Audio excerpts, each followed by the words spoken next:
पैथोग्नोमोनिक symptoms. So pathognomonic symptoms are the common symptoms, और ये हमारे डिजीज के सिम्टम्स होते हैं जिससे कि हमारा डिजीज डायग्नोसिस में हेल्प होता है. So, according to Dr. Kent, these are the symptoms related to the diagnosis of a disease condition. So again, pathognomonic symptoms are the common symptoms of the disease on which the diagnosis is made. तो basically जो हमने common symptoms की बात की थी उन्हीं को हम लोग पैथोग्नोमोनिक सिम्टम्स भी बोलते. तो बेसिकली हमें एक चीज समझना है कि जो अलग अलग स्टॉलवर्ड्स थे उन्होंने अपने अपने टाइम पे अपने अपने हिसाब से सिम्टम्स को क्लासिफाई किया था, और इसीलिए हर स्टॉलवर्ड ने एक group particular group of symptom को कोई एक पर्टिकुलर टर्म से डिनोट किया है. इसीलिए हमें यहाँ पे कंफ्यूज नहीं होना है. तो कॉमन सिम्टम्स जो थे, जो डॉक्टर हैनेमन के अकॉर्डिंग, डॉक्टर केंट के अकॉर्डिंग थे, वही पैथोग्नोमोनिक सिम्टम्स है. इसके एग्जाम्पल्स है appearances of rashes on the skin on the fourth day of fever with dry cough and coryza are the pathognomonic symptoms of measles.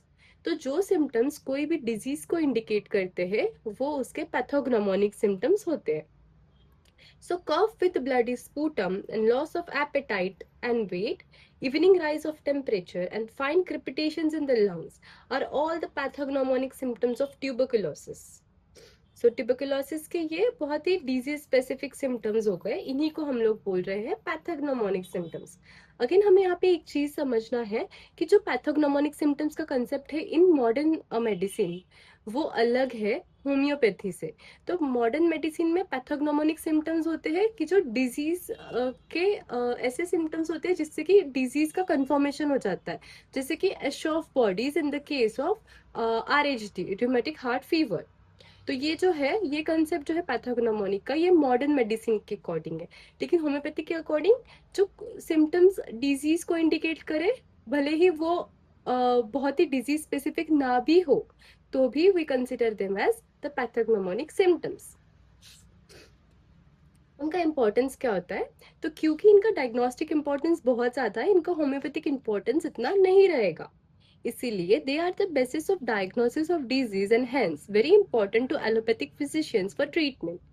In homeopathy, they have least value in the selection of a homeopathic remedy, but these symptoms, when qualified, become important in the selection of a curative remedy. तो कोई भी symptom जो है, जो कोई भी common symptom है, वो कैरेक्टरिस्टिक कब बनता है? तो we need to remember this thing which is very important, that any common symptom can become characteristic by virtue of its LSM, by virtue of its intensity, and if the symptom is a complete symptom. अगर वो LSMC के form में present है या फिर उसका intensity बहुत ही ज्यादा मार्क्ड है, तो ये दो चीजें कोई भी कॉमन सिम्टम को कैरेक्टरिस्टिक बना सकती है. इसी को हम बोलते हैं क्वालिफाइड सिम्टम.